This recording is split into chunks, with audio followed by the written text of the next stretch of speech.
N24 news morning bulletin కు స్వాగతం. ముందుగా హెడ్లైన్స్ చూద్దాం. చంద్రబాబు హయాంలో దళారుల రాజ్యం నడుస్తోందన్న జగన్, రైతుల కంటే దళారులకే ప్రభుత్వం అండ, మార్కెట్లో దళారుల ఆధిపత్యంతో రైతుల నష్టం, రైతులకు గిట్టుబాటు ధరలు కల్పించాలని డిమాండ్.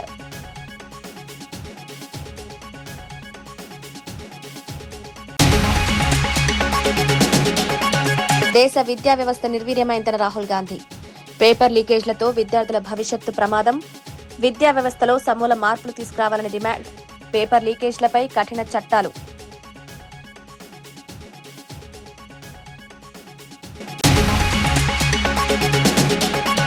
రైతులకు అనువైన చోటే ప్లాట్లు ఇస్తామన్న మంత్రి నారాయణ, ప్లాట్ల పంపిణీపై రైతుల అభిప్రాయం, రైతులకు ఇబ్బందులు లేకుండా ప్లాట్ల కేటాయింపు, అన్ని వసతులతో ప్లాట్లు అందిస్తామన్న మంత్రి.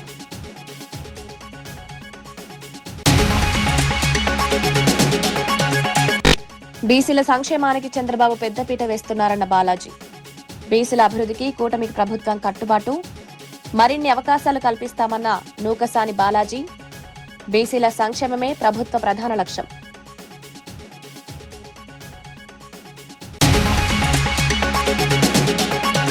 డిజిటల్ భారత్ నిధితో ఏలూరుకు మరిన్ని మొబైల్ టవర్లు, గ్రామీణ ప్రాంతాల్లో 4G సేవల విస్తరణ, ఏలూరులో మొబైల్ కనెక్టివిటీ మరింత మెరుగు, డిజిటల్ సేవలు గ్రామీణ ప్రాంతాలకు మరింత చేరువ.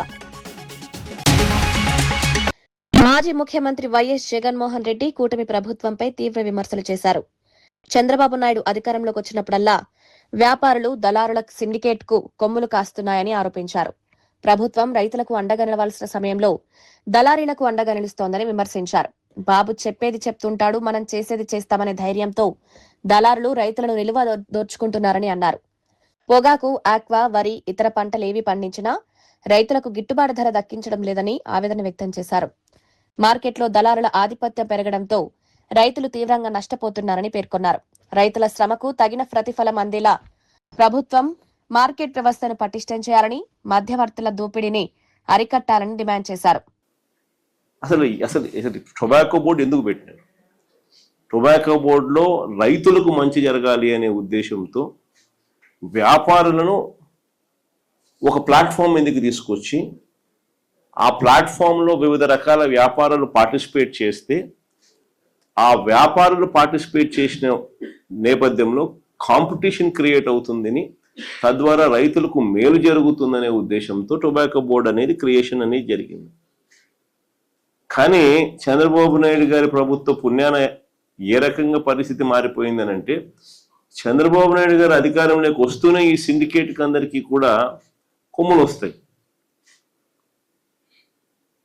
సిండికేట్ మొత్తం ఏకమయ్యి చంద్రబాబు నాయుడు చెప్పేది మాత్రం చెప్తా ఉంటాడు, మనం చేసేది మనం చేస్తూ ఉంటాం అనే ధైర్యము ఈ పంటే కాదు, ఆక్వా పంటకైనా అంతే, ఈ పంటకైనా అంతే, ఏ పంట అయినా అంతే. దళారీల వ్యవస్థనే నడుస్తూ ఉంది. వెంటనే ధరలు పతనమైపోయి చివరికి ఈ రకమైన దారుణమైన రేట్లకు పడిపోయిన పరిస్థితులు కనిపిస్తూ ఉంది. చివరికి ఇంకా రైతులు ఇంకా ఏదో ఒక రేటు కొనుక్కున్నాయా నాయన, మేము మమ్మల్ని బతికించండి స్వామి అనే పరిస్థితిలోకి రైతులు తెగమ్ముకునే పరిస్థితిలోకి వ్యవసాయం అంతా కూడా దిగజారిపోతా ఉన్న పరిస్థితులే కనిపిస్తా ఉంది. రైతుల అవసరాలు, సౌకర్యాలను దృష్టిలో పెట్టుకుని ఫ్లాట్ల కేటాయింపు చేపడతామని మంత్రి నారాయణ తెలిపారు. ఫ్లాట్ల పంపిణీకి సంబంధించి 2 నుంచి 3 నమూనా డిజైన్లు సిద్ధం చేస్తున్నామని వెల్లడించారు. రైతులకు ఎక్కడ ఫ్లాట్లు అనుకూలంగా ఉంటాయో అక్కడే కేటాయించేలా ప్రణాళిక రూపొందిస్తున్నామన్నారు. ఈ అంశంపై గ్రామస్తులతో ప్రత్యేక సమావేశం నిర్వహించి వారి అభిప్రాయాలను సేకరించినట్లు వివరించారు. భూసేకరణ జరిగిన ప్రాంతాల్లో రైతులకు ఎలాంటి ఇబ్బందులు కలగకుండా పారదర్శకంగా ఫ్లాట్ల పంపిణీ చేపడతామని స్పష్టం చేశారు. ప్రభుత్వం రైతుల ప్రయోజనాలనే ప్రధానంగా పరిగణలోకి తీసుకుంటుందని, ప్రతి నిర్ణయంతో రైతులు చర్చించిన తర్వాతే అమలు చేస్తామన్నారు. రైతుల విశ్వాసాన్ని నిలబెట్టే విధంగా అన్ని వసతులతో కూడిన ఫ్లాట్లను అందించేందుకు అధికారులు కార్యాచరణ రూపొందిస్తున్నారని మంత్రి నారాయణ తెలిపారు. మాకు ప్లాట్లు ఎక్కడ ఇస్తారంటే దానికి 2-3 రకాల డిజైన్లు చేయిస్తాము, మీరు చూడండి, మీకు ఎక్కడ కన్వీనియంట్గా ఉంటే అక్కడ ఇస్తామని చెప్పడం జరిగింది. ఈ విధంగా ఈరోజు ఈ గ్రామంలో ఈ మీటింగ్ జరిగింది. దీనికి సహకరించిన రైతు సోదరులందరికీ నేను ప్రత్యేక ధన్యవాదాలు తెలియజేస్తున్నాను. హైదరాబాద్ అర్బన్ ప్రాంతాల్లోని నిరుపేదలకు ఇందిరమ్మ ఇళ్ల కేటాయింపుపై మంత్రి పొంగిరెడ్డి శ్రీనివాసరెడ్డి కీలక ప్రకటన చేశారు. గతంలో ఇందిరమ్మ ఇళ్ల కోసం సమర్పించిన దరఖాస్తులు పరిగణలోకి తీసుకోబోమని, అర్హులైన పేదలు మీ సేవా కేంద్రాలు ప్రత్యేక మొబైల్ యాప్ ద్వారా వచ్చే నెల 10వ తేదీలోగా కొత్తగా దరఖాస్తు చేసుకోవాలని సూచించారు. అర్బన్ ప్రాంతాల్లో అర్హులైన కుటుంబాలకు సుమారు 40 లక్షల నుంచి కోటి రూపాయల విలువైన భూమితో పాటు 525 చదరపు అడుగుల ప్లాట్ ను పూర్తిగా ఉచితంగా రిజిస్ట్రేషన్ చేసి అందజేస్తామని వెల్లడించారు. ఇందిరమ్మ ఇళ్ల పథకాన్ని పారదర్శకంగా అమలు చేసి నిజమైన లబ్ధిదారులకు ప్రయోజనం చేకూరేలా ప్రభుత్వం చర్యలు తీసుకుంటోందన్నారు. ఇదే సందర్భంగా ఢిల్లీలో నీట్ పేపర్ లీకేజ్ కి వ్యతిరేకంగా ఆందోళన చేస్తున్న కాంగ్రెస్ నేతలు రాహుల్ గాంధీ, ప్రియాంక గాంధీల అరెస్టును మంత్రి ఖండించారు. ఉన్న వాళ్ళు చెప్పుకునే ఛాన్స్ ఆనాడు ఉండేది కాదు. అటువంటి పరిస్థితి ఈ ప్రజాప్రభుత్వంలో ఉండొద్దని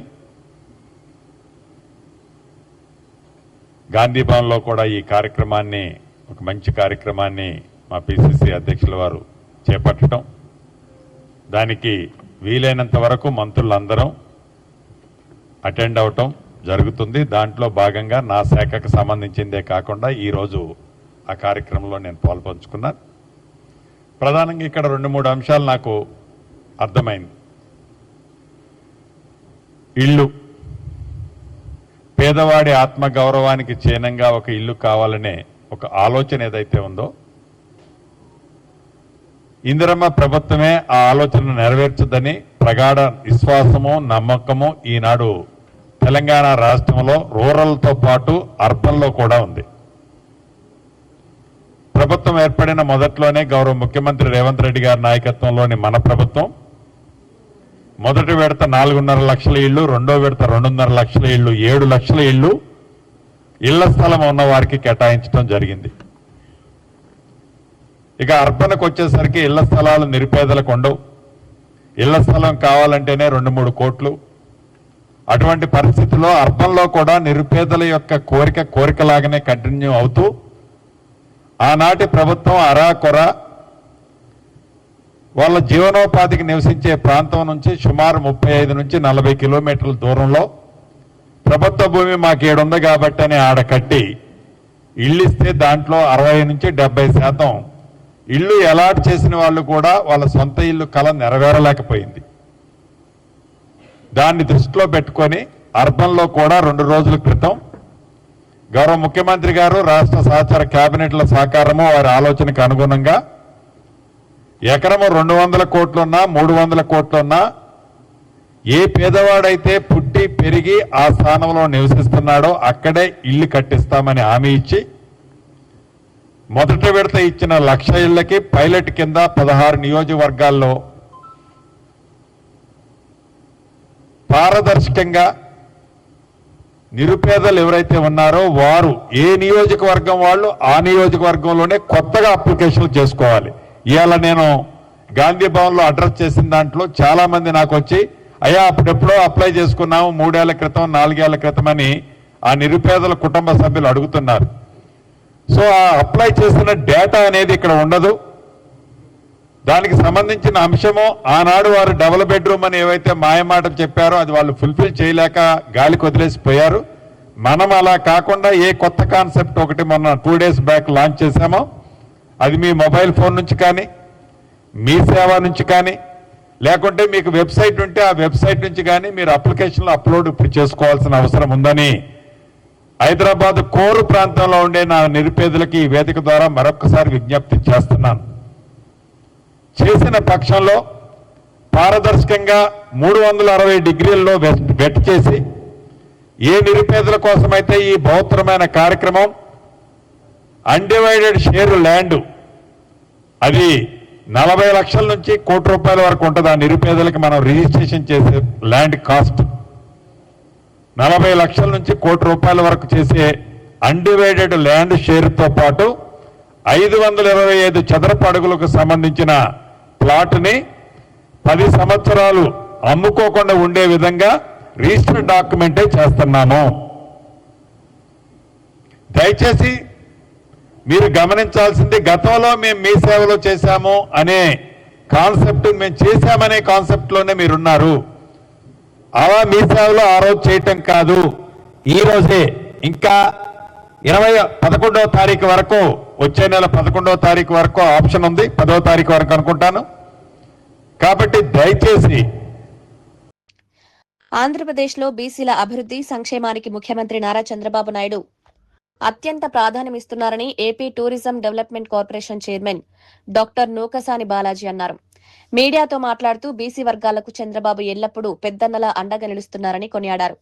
కూటమి ప్రభుత్వంలో బీసీలకు రాజకీయ, ఆర్థిక అవకాశాలు మరింత పెరుగుతున్నాయని తెలిపారు. వివిధ సంక్షేమ పథకాల బీసీల జీవన ప్రమాణాలు మెరుగుపడేలా ప్రభుత్వం కృషి చేస్తోందన్నారు. విద్య, ఉపాధి, స్వయం ఉపాధి అవకాశాల కల్పనతో పాటు సామాజికంగా బలోపేతం చేసే కార్యక్రమాలు అమలు చేస్తున్నామని పేర్కొన్నారు. రాష్ట్ర అభివృద్ధిలో బీసీల భాగస్వామ్యాన్ని మరింత పెంచే దిశగా ప్రభుత్వం పనిచేస్తోందని, అన్ని వర్గాలకు సమాన అవకాశాలు కల్పించడమే కూటమి ప్రభుత్వ లక్ష్యమని నూకసాని బాలాజీ స్పష్టం చేశారు. ఈ క్రీడా రంగం చెస్లో కూడా, ఎందుకంటే చెస్ అనేది ఒక నైపుణ్యానికి లేదా ఒక క్వాలిటీకి లేదా ఒక ఈ ఐక్యూకి, ఎఫిషియన్సీకి సంబంధించినటువంటి చెస్ను కూడా అది గురుకుల పాఠశాలలో ప్రవేశపెట్టి తద్వారా వారికి కావలసినటువంటి మానసిక ఒత్తిడిని కూడా జయించి సమాజంలో ఉన్నటువంటి రుగ్మతులు, ఒత్తిళ్ళు ఏదైతే ఉన్నాయో అవన్నీ పిల్లల మీద పడకుండా పిల్లలు సృజనాత్మకంగా ఆలోచించే విధంగా ఉండటానికి చెస్ను కూడా ప్రవేశపెట్టి ఆ మేరకు చెస్ అకాడమీతో, ఏపీ చెస్ అకాడమీతో కూడా ఎంఓయూ చేసుకోవడం జరిగింది కూడా అని తెలియజేస్తున్నాను. తల్లికి వందనం ఇవాళ రాష్ట్ర ప్రభుత్వం గత వైఎస్ఆర్ కాంగ్రెస్ పార్టీ కాదు అది గొడ్డల పార్టీ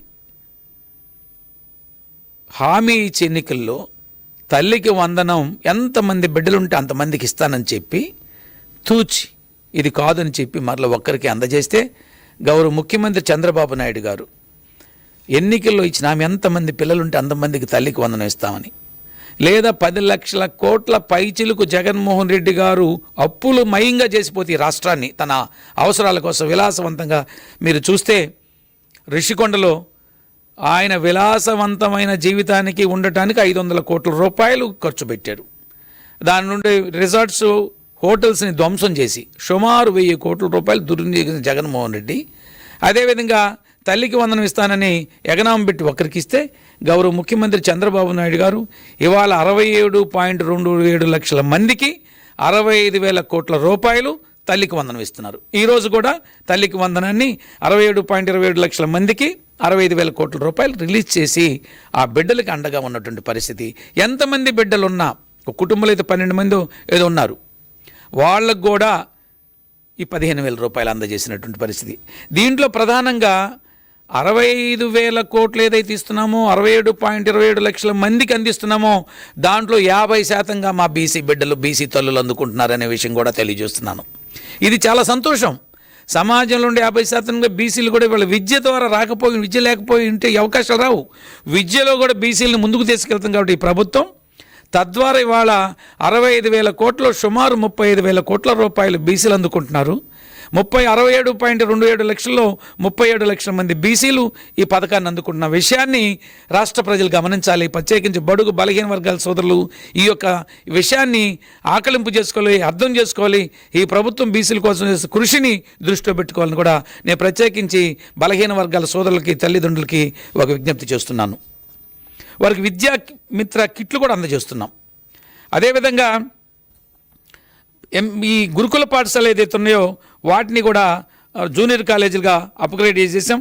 26-27 పాసమైలారం పారిశ్రామిక ప్రాంతంలోని బిస్లరీ పరిశ్రమలో సమ్మె చేస్తున్న కార్మికులకు సిఐటియు రాష్ట్ర అధ్యక్షుడు చుక్కరాములు సంఘీభావం ప్రకటించారు. గత 42 రోజులుగా కొనసాగుతున్న సమ్మెలో పాల్గొంటున్న కార్మికులకు బియ్యం, నిత్యావసర సరుకులు అందజేశారు. చట్టవిరుద్ధంగా తొలగించిన కార్మికులను యాజమాన్యం వెంటనే విధుల్లోకి తీసుకోవాలని డిమాండ్ చేశారు.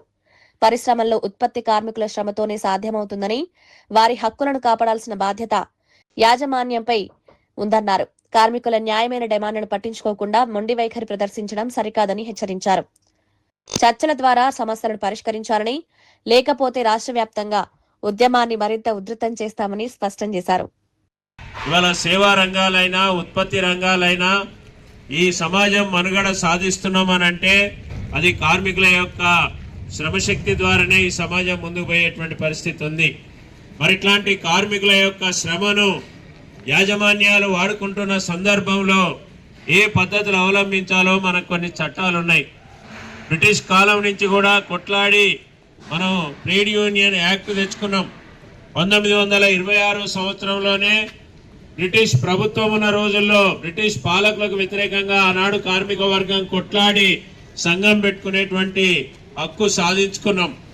ఇవాళ అదే 1926 ట్రేడ్ యూనియన్ చట్టం ప్రకారంగా ఈ బిస్లరీలో ఉన్నటువంటి కార్మికులు లేబర్ కమిషనర్ దగ్గర మరి సంఘం పెట్టుకొని సర్టిఫికేట్ తెచ్చుకున్నారు. ఇది చట్టబద్ధంగా జరిగిన పనే కదా. ఈ దేశంలో ఒక ట్రేడ్ యూనియన్ చట్టం ఉంది. ఆ చట్టం ప్రకారంగానే అధికారి మా యూనియన్ను రిజిస్ట్రేషన్ చేసి ఇది చట్టబద్ధమైన యూనియన్ అని చెప్పేసి మాకు సర్టిఫికేట్ వచ్చింది. మరి ఇది మేనేజ్మెంట్కి ఇచ్చాం. ఇక్కడ ఉండేటువంటి శాంతి భద్రతలు చూడాల్సినటువంటి పోలీస్ అధికారులకు కూడా అయ్యా మా కంపెనీలో ట్రేడ్ యూనియన్ యాక్ట్ ప్రకారమే ఇక్కడ యూనియన్ ఉంది అని చెప్పేసి కాపీలు కూడా అందరికీ మనం ఇచ్చాం. అట్లాగే లేబర్ కమిషనర్ కూడా కాపీ పంపించాం. అంతా చట్టబద్ధంగానే ఇక్కడ వ్యవహారం జరుగుతూ ఉంది. మరి మేనేజ్మెంట్కి ఏం కోపం వచ్చిందో మాకు అర్థమైతలేదు. యూనియన్ను పిలిచి మాట్లాడుకోవాలి. మీ సమస్యలు ఏమున్నాయి, ఎట్లా పరిష్కారం చేద్దామని చెప్పేసి మాట్లాడుకోవాలి. కంపెనీ నడవాలంటే కేవలం పెట్టుబడి పెట్టినంత మాత్రాన నీ కంపెనీ నడవదు. కార్మికులు కూడా కష్టపడి పనిచేస్తేనే కంపెనీ నడుస్తుంది. మరి ఆ కష్టపడి పనిచేసే వాళ్ళ ప్రతినిధులు ఇప్పటిదాకా ప్రతినిధులు లేరు మాట్లాడడానికి. అందరితోటి మాట్లాడే అవకాశం లేదు. అందుకే చట్టబద్ధంగా కొంతమంది ప్రతినిధులను పంపించే హక్కు మాకు వచ్చింది. మరి వాళ్ళని పిలిచి మాట్లాడుకొని చర్చించుకొని కష్టాలు సుఖాలు నీ సమస్యలు కార్మికుల సమస్యలు అన్నీ మాట్లాడాలి. కానీ నేను యూనియన్తో మాట్లాడను. ఇవాళ మా మీద మరి ఇక్కడ ఎవరైతే ప్రతినిధులు ఎన్నికైనరో జనరల్ సెక్రటరీ ఆఫీస్ బేరర్లు మాట్లాడదామని ప్రయత్నం చేస్తే మాట్లాడే సమస్య లేదు అని చెప్పి ఘర్షణకు దిగింది నువ్వు. ఇక్కడ కొట్లాడ పెట్టుకున్నది నువ్వు, మా కార్మికులు కాదు. ఇవాళ మా కార్మికులను ఇవాళ నువ్వు రాచి రంపాన పెడుతున్నావు ఈ మేనేజ్మెంట్ గా. చట్టబద్ధంగా యూనియన్ ఎందుకు గుర్తించవని చెప్పేసి ఇవాళ నేను ఈ మేనేజ్మెంట్ ప్రశ్నిస్తున్నాను. ఇవాళ వీళ్ళు చెప్తున్నారు ఇదే ఇందాక మన వాళ్ళు చెప్పినట్టు నువ్వు చేసే వ్యాపారం నీళ్ళ వ్యాపారం. నీళ్ళు ఏడికెళ్ళి వస్తాయి? ప్రకృతి వనరు. నీరు అనేటువంటిది భూమిలో నుంచి నువ్వు నీరు తీసుకోవడమే, లేకపోతే నదులు డ్యాముల నుంచి నీరు. హైదరాబాద్ అంబర్పేట్ పోలీసులు వరుస బైక్ చోరీలు, దేవాలయాల్లో పంచలోక విగ్రహాల దొంగతనాలకు పాల్పడుతున్న షేక్ సద్దాంను అరెస్ట్ చేశారు. సులభంగా డబ్బు సంపాదించాలనే ఆశతో ఇంటి ముందు పార్క్ చేసిన ద్విచక్ర వాహనాలను లక్ష్యంగా చేసుకోవడంతో పాటు రాత్రి వేళల్లో దేవాలయాల్లోకి ప్రవేశించి పంచలోహ విగ్రహాలను అపహరిస్తున్నట్లు పోలీసులు తెలిపారు. అనుమానాస్పదంగా తిరుగుతున్న నిందితుడిని అదుపులోకి తీసుకుని విచారించగా తాను నేరాలను ఒప్పుకున్నాడని ఏసీపీ జగన్ వెల్లడించారు. అతని వద్ద నుంచి 4 ద్విచక్ర వాహనాలు, 2 పంచలోక విగ్రహాలను స్వాధీనం చేసుకున్నారు. నిందితుడిపై గత నేరాల వివరాలను కూడా పోలీసులు పరిశీలిస్తున్నారు. కాలనీల్లో నివాసితులు, దేవాలయాల కమిటీలు సీసీ కెమెరాలు ఏర్పాటు చేసుకోవడంతో పాటు రాత్రి వేళల్లో భద్రతను మరింత కట్టుదిట్టం చేయాలని సూచించారు. అంబర్పేట ఒకటి, కాచిగూడ ఒకటి, నార్సింగ్ నుంచి బైక్ దొంగతనాలు చేయడం జరిగింది. అట్లాగే గోల్కొండ మీర్ చౌక్ దగ్గరలో టెంపుల్ దొంగతనాలు కూడా చేయడం జరిగింది. టెంపుల్లో సంబంధించిన కొన్ని వస్తువులను కూడా అక్కడి నుంచి చిన్న విగ్రహము, ఒక శివలింగం లాంటిది, అట్లాగే ఈ 4 బైక్లను కూడా అతని ద్వారా రికవర్ చేయడం జరిగింది. యాక్చువల్ గా అతను వర్మి మండల్ బోధన్ నిజామాబాద్ డిస్టిక్, అతను జకోరా విలేజ్. అతను ఈ షేక్ సద్దాం అనే వ్యక్తి అక్కడి నుంచి ఇంటి నుంచి వచ్చిన తర్వాత అతను భార్య పిల్లల్ని వదిలేసి ఇంటి దగ్గర నుంచి వచ్చేసేసి ఇక్కడనే తిరుగుతూ ఇక్కడ సెక్యూరిటీ గార్డ్ అయిన తర్వాత సెక్యూరిటీ గార్డ్ గా పనిచేస్తూ ఇక్కడ నుంచి ఒక బైక్ దొంగతనం చేసుకొని కాచిగూడలో బైక్ దొంగతనం చేసుకొని ఇక్కడ తెచ్చి పెట్టిన తర్వాత మళ్ళీ ఈ వెహికల్ ని తీసుకొని మీర్ చౌక్ లో గుడి దొంగతనము, ఆ తర్వాత ఆ వెహికల్ కూడా ఆ ఐటమ్స్ కూడా తెచ్చి ఇక్కడ దాచిపెట్టుకొని తర్వాత మళ్ళీ నార్సింగ్ లోకి వెళ్ళి అక్కడ కూడా సెక్యూరిటీ గార్డ్ పనిచేస్తూ అక్కడ ఒక బైక్ దొంగతనము, తర్వాత మన అంబర్పేట్కి వచ్చి మళ్ళీ ఒక బైక్ దొంగతనం చేయడం జరిగింది. మధ్యలో అతను గోల్కొండకు వెళ్ళేసి అక్కడ ఒక టెంపుల్లో కొన్ని ఐటమ్స్ కూడా దొంగతనం చేయడం జరిగింది. ఇప్పుడు మీర్ చౌక్లకు సంబంధించిన టెంపుల్ ఐటమ్స్ ఏవైతే ఉన్నాయో అవి రికవర్ చేయడం జరిగింది. అట్లనే 4 వెహికల్స్ కూడా అతని నుంచి రికవర్ చేయడం జరిగింది. ఇతని నుంచి ఈ 4 బైకులు ప్లస్ ఈ టెంపుల్ దొంగతనాలు క్రైమ్ టీము ఇన్స్పెక్టర్ గారి ఆధ్వర్యంలో క్రైమ్ టీం మంచి డిటెక్షన్ చేయడం వల్ల అతను మన ఎవరైతే ఉన్నారో ఆల్వేస్ ఇప్పుడు ఈయన ఎవరో హఫీజుద్దీన్ ఇన్స్పెక్టర్ గారు ప్లస్ కిరణ్ ఇన్స్పెక్టర్ గారిని మా డీసీపీ గారు అభినందించడం జరిగింది. వాళ్ళ యొక్క క్రైమ్ టీము బాగా డిటెక్ట్ చేసి అతను యాక్చువల్ గా కూడా సెక్యూరిటీ గార్డ్ పనిచేస్తూ ఆ భిక్షగాడిలాగా చైన్ నంబర్ బ్రిడ్జ్ కింద గోల్నాక బ్రిడ్జ్ కింద తిరుగాడుతూ అనుమానాస్పదం ఏమి అనుమానం లేకుండా ఆ బైకులు తెచ్చిన బైకులు కూడా గోల్కొండ మన గోల్నాక చౌరస్తా దగ్గర గల్లీలో దాచిపెట్టుకోవడం జరిగింది. వాటిని కూడా వాళ్ళు అనుమానాస్పదంగా గుర్తించి తద్వారా రికవర్ చేయడం జరిగింది. ఇప్పుడు appeal to the general public, దయచేసి మీ వెహికల్స్ ఏదైతే ఇంటి ముంగట పార్క్ చేస్తారో అవి జాగ్రత్తగా చూసుకోవాలి. అట్లాగే కాలనీలలో కూడా అందరికి దయచేసి ఏం చెప్తున్నానంటే సీసీ కెమెరాలు కూడా పెట్టించుకోవాలని చెప్పి తమని విజ్ఞిస్తున్నాం. అట్లాగే ఈ కీస్ కూడా కొన్ని వెహికల్స్ కూడా కీస్ అట్లనే పెట్టేసేసి షాప్లకు అట్లనే లోపలికి అట్లా. డిజిటల్ భారత్ నిధి పథకం ద్వారా గ్రామీణ ప్రాంతాల్లో మొబైల్ కనెక్టివిటీని మెరుగుపరిచేందుకు కేంద్ర ప్రభుత్వం చర్యలు కొనసాగిస్తోందని కేంద్ర సహాయ మంత్రి పెమ్మసాని చంద్రశేఖర్ తెలిపారు. గత 5 ఏళ్లలో ఆంధ్రప్రదేశ్లో 2058 నాలుగో తరం మొబైల్ టవర్లు ఏర్పాటు చేసి 4047 గ్రామాలకు సేవలందించినట్లు లోక్సభలో వెల్లడించారు. ఏలూరు జిల్లాలో ఇప్పటికే 56 టవర్ల ద్వారా 65 గ్రామాలకు 4G సేవలు అందుబాటులోకి వచ్చాయన్నారు. గ్రామీణ ప్రాంతాల్లో సిగ్నల్ సమస్యలను పూర్తిగా పరిష్కరించేందుకు మరిన్ని టవర్ల ఏర్పాటు ప్రతిపాదనలు పరిశీలిస్తున్నట్లు తెలిపారు. రహదారుల కొరత, భూకేటాయింపు, అటవీ అనుమతుల కారణంగా కొన్ని పనులు ఆలస్యమవుతున్నాయని రాష్ట్ర ప్రభుత్వంతో సమన్వయం చేసి వాటిని పరిష్కరిస్తామని పేర్కొన్నారు.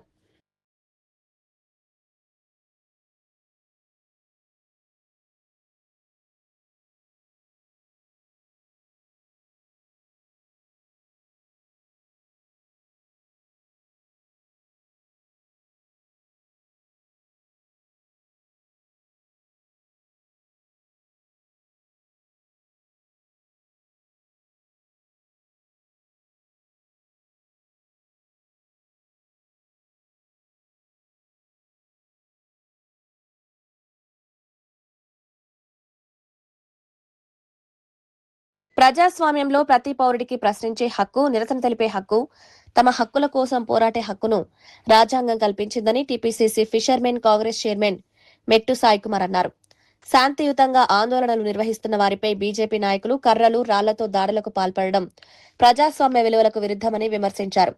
ప్రజల గొంతును అణచివేయడం ద్వారా సమస్యలు పరిష్కారం కావన్నారు.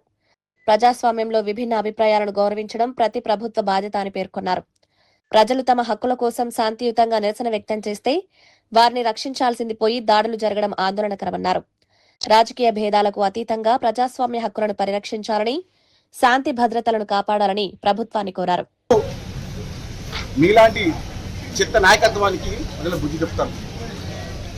ఒక మీడియా ప్రతినిధి దారుణంగా దాడి చేసి, నాకు తెలిసిన రీసెంట్ వాళ్ళ పాపలో బాబు పుట్టారంట. ఏమైనా అయిపోతే ఎవరు, తీవ్రంగా గాయపడిన వ్యక్తికి ఏమైనా అయిపోతే ఎవరు కారణము? అలాంటి దుర్మార్గంగా బీజేపీ అధ్యక్షుడు దాడి చేయమని చెప్తున్నారు.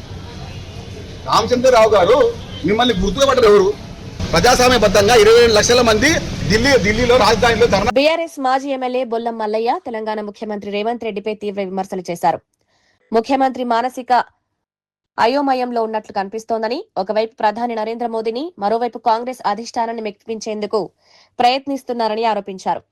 రాష్ట్రంలో డ్యాంలు డెడ్ స్టోరేజ్ కు చేరుకుంటున్నా రైతులకు నీరందించాలనే ఆలోచన ప్రభుత్వం చేయడం లేదని విమర్శించారు. సాగునీటి సమస్యలు తీవ్రంగా ఉన్నప్పటికీ ప్రభుత్వం కార్యాచరణ రూపొందించకుండా రాజకీయాలకే పరిమితమైందన్నారు. రైతులకు ఉపయోగపడే నిర్ణయాలు తీసుకోవాల్సిన సమయంలో అనవసర వ్యాఖ్యలతో కాలక్షేపం చేస్తోందని ఆరోపించారు. కరువు పరిస్థితులను దృష్టిలో ఉంచుకుని తక్షణమే సాగునీటి ప్రణాళిక రూపొందించాలని, రైతులను ఆదుకునే చర్యలు చేపట్టాలని డిమాండ్ చేశారు. ప్రణబ్ ముఖర్జీని ప్రధానమంత్రిని చేసింది. ప్రణబ్ ముఖర్జీ గారిని ప్రధానమంత్రి గారు సోనియా గాంధీ గారు చేసింది అని అంటున్నారు. హైదరాబాద్కి సముద్రంలో ఉన్నాయని అన్నాడు. బాక్రా నంగలు ఇటువంటి అన్ని రకరకాలుగా దేవాళ్ళ ఏడుందో తెలియదు, ఇంకోటి ఏడుందో తెలియదు. ఇరిగేషన్ రివ్యూ మీటింగ్లలో ఇంజనీర్లను అడిగే దుస్థితిలో ముఖ్యమంత్రి గారు ఉన్నారు.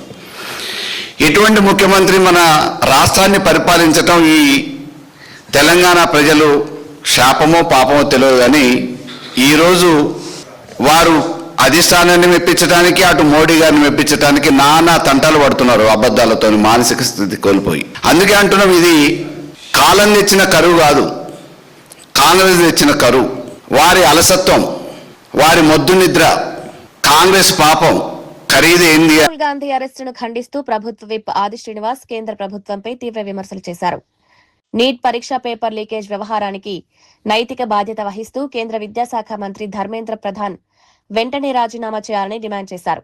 ప్రశాంతంగా నిరసన తెలుపుతున్న విద్యార్థులపై లాఠీచార్జ్ చేయడం ప్రజాస్వామ్యానికి విరుద్దమన్నారు. దేశవ్యాప్తంగా లక్షలాది మంది విద్యార్థుల భవిష్యత్తుతో ముడిపడిన అంశాన్ని కేంద్ర ప్రభుత్వం నిర్లక్ష్యం చేస్తోందని విమర్శించారు. పేపర్ లీకేజీ ఘటనపై సమగ్ర విచారణ జరిపి బాధ్యులపై కఠిన చర్యలు తీసుకోవాలని కోరారు. విద్యార్థుల ఆందోళనలను అణచివేయడం కాకుండా వారి సమస్యలకు పరిష్కారం చూపాలని ప్రభుత్వాన్ని డిమాండ్ చేశారు. ఈ వైఖరి అవలంబిస్తున్నటువంటి భారతీయ జనతా పార్టీ సర్కార్కు వ్యతిరేకంగా, మొండిగా వ్యవహరిస్తున్నటువంటి మోదీ విధానాలకు వ్యతిరేకంగా, అమిత్ షా వ్యతిరేక విధానాలకు వ్యతిరేకంగా జంతర్ మంతర్ దగ్గర విద్యార్థులపైన జరిగినటువంటి లాఠీ చార్జీకి అండగా నిలబడే క్రమంలో, లాఠీ చార్జీని వ్యతిరేకించే క్రమంలో ఆల్ ఇండియా కాంగ్రెస్ కమిటీ అధ్యక్షులైనటువంటి మల్లికార్జున్ ఖార్గే గారు, లోక్సభలో ప్రతిపక్ష నేత రాహుల్ గాంధీ గారు, ప్రియాంక గాంధీ గారు, కేసీ వేణుగోపాల్ గారు, అనేక మంది పార్లమెంట్ సభ్యులు, ప్రతిపక్షానికి సంబంధించినటువంటి నేతలందరూ కూడా విద్యార్థి లోకానికి అండగా నిలబడే క్రమంలో ప్రధాని నివాసం ముందు శాంతియుత పద్ధతిలో నిరసన వ్యక్తం చేస్తే ఢిల్లీ పోలీసుల ద్వారా రాహుల్ గాంధీని ఈడ్చుకొని వెళ్లి అరెస్ట్ చేసేటువంటి వైనాన్ని తీవ్రంగా తప్పడుతుంది. ఓవైపు ముక్కు నుంచి రక్తం కారుతున్నా, చేతుకు గాయం అవుతున్నా, ఈరోజు మొండి పట్టుదలతోటి ఈరోజు ఫ్రస్ట్రేషన్లో భాజపా ప్రభుత్వం ప్రతిపక్ష నాయకుడు రాహుల్ గాంధీ గారిని, ప్రియాంక గాంధీ గారిని అందరినీ అరెస్ట్ చేయడాన్ని తప్పు పడుతూ దేశవ్యాప్తంగా ఏఐసిసి పీసీ ఇచ్చిన పిలుపు మేరకు రాజన్న సిరిసిల్ల జిల్లా కాంగ్రెస్ పార్టీ అధ్యక్షతన ఈరోజు సిరిసిల్లాలోని జాతిపిత మహాత్మా గాంధీ గారి విగ్రహం దగ్గర మా శాంతియుత నిరసన వ్యక్తం చేస్తూ ఫ్రస్ట్రేషన్లు ఉన్న భాజపాకు కొన్ని ప్రశ్నలు వేస్తూ ఉన్నాం. ఆప్కా బార్ 400 ఉన్నటువంటి మీ నినాదం మా రాహుల్ గాంధీ గారి పాదయాత్ర వల్ల కన్యాకుమారి నుంచి కాశ్మీర్ వరకు, మణిపూర్ నుంచి ముంబై వరకు ప్రజలను చైతన్యవంతులు చేసిన క్రమంలో మీ ఆప్కా బార్ 400 నినాదం కాస్త 240 అయినటువంటి సందర్భంలో మీరు ఈ కుట్రలు కుతంత్రాలకు తెరలేపి ఈరోజు విద్యార్థి లోకానికి, ఎస్సీ ఎస్టీ బీసీ మైనార్టీ వర్గాలకు అండగా నిలబడేటువంటి మా నేతలు మీరు అరెస్ట్ చేస్తారని చెప్పని, ఓవైపు అరెస్ట్ అయినటువంటి కొడుకును రాహుల్ గాంధీ గారు చూడడానికి శ్రీమతి సోనియా గాంధీ గారు వస్తే దేశంలో యూపీఏ చైర్పర్సన్గా ఈ దేశంలో అనేక మంది పేద ప్రజానికానికి అనేక పథకాలు తీసుకొచ్చినటువంటి, ఉపాధి హామీ పథకం లాంటివి తీసుకొని వచ్చినటువంటి సోనియా గాంధీ గారిని ఈరోజు రాహుల్ గాంధీ గారిని కొడుకును కలవనీయకుండా చేసినటువంటి ఏమైనటువంటి దుశ్చర్య దేశమంతా చూసింది. తస్మాత్ జాగ్రత్త అనే మాట భాజపాకు చెప్తూ భారతీయ జనతా పార్టీ విధి విధానాలను ఎండగడదాం, రైతు లోకానికి అండగా నిలబడతాం, విద్యార్థి లోకానికి, యువత లోకానికి, ఎస్సీ ఎస్టీ బీసీ మైనార్టీ వర్గాలకు అండగా నిలబడుతాం. ప్రాంతీయ తత్వాన్ని ఈరోజు విడదీసి భాషా ప్రయోగ రాష్ట్రాలుగా కూడా విడదీసేటువంటి ప్రయత్నాలు చేస్తూ, మతం పేరిట విడదీసేటువంటి ప్రయత్నం చేస్తూ లబ్ధి పొందాలని చూస్తున్నటువంటి భారతీయ జనతా పార్టీకి కాంగ్రెస్ పార్టీ తప్పనిసరిగా ఎదురొడ్డి నిలబడుతుంది. దేశంలో విద్యా వ్యవస్థ తీవ్ర సంక్షోభంలో ఉందని కాంగ్రెస్ అగ్రనేత రాహుల్ గాంధీ అన్నారు. వరుస పేపర్ లీకేజ్లతో విద్యార్థుల భవిష్యత్తు ప్రమాదంలో పడుతోందని ఆందోళన వ్యక్తం చేశారు. ఎన్డీఏ ప్రభుత్వ హయాంలో 152 పేపర్ లీక్ ఘటనలు జరిగాయని, వాటి ప్రభావంతో సుమారు 7.5 కోట్ల మంది విద్యార్థులు నష్టపోయారని ఆరోపించారు. విద్యార్థులు కష్టపడి చదివి పరీక్షలకు సిద్ధమవుతున్నా ప్రశ్నాపత్రాల లీకేజ్ల వల్ల వారి శ్రమ వృధా అవుతోందన్నారు. భారత విద్యా విధానం నిర్వీర్యమైందని, మధ్యతరగతి కుటుంబాలకు విద్య భారీ ఆర్థిక భారంగా మారిందని విమర్శించారు. విద్యా వ్యవస్థలో పారదర్శకత, విశ్వసనీయతను పునరుద్ధరించే బాధ్యత కేంద్ర ప్రభుత్వంపై ఉందన్నారు.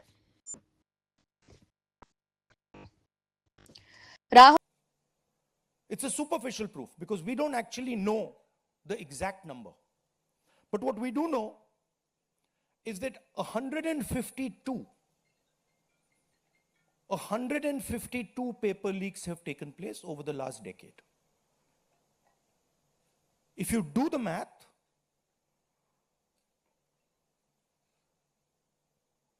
so one a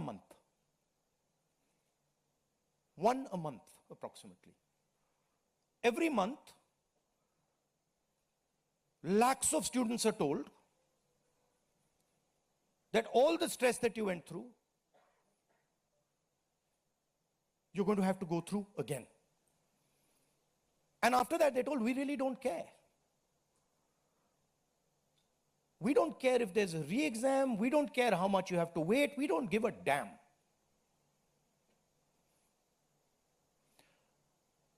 $7.5 crore students and their families are affected by this. These are middle class and poor families. They put their hard-earned money into this. Chandrababu హయాంలో దళారుల ఆచరణ నడుస్తోందన్న జగన్, రైతుల కంటే దళారులకే ప్రభుత్వం అండ, మార్కెట్లో దళారుల ఆధిపత్యంతో రైతుల నష్టం, రైతులకు గిట్టుబాటు ధరలు కల్పించాలని డిమాండ్.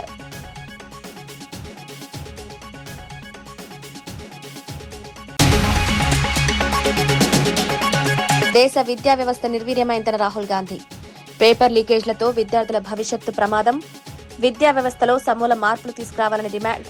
పేపర్ లీకేజ్లపై కఠిన చట్టాలు.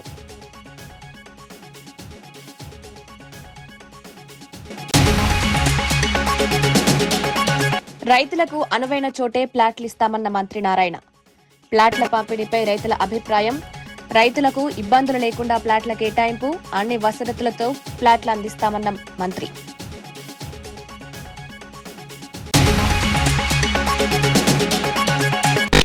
బీసీల సంక్షేమానికి చంద్రబాబు పెద్దపీట వేస్తున్నారన్న బాలాజీ, బీసీల అభివృద్ధికి కూటమి ప్రభుత్వం కట్టుబాటు, మరిన్ని అవకాశాలు కల్పిస్తామన్న నూకసాని బాలాజీ, బీసీల సంక్షేమమే ప్రభుత్వ ప్రధాన లక్ష్యం.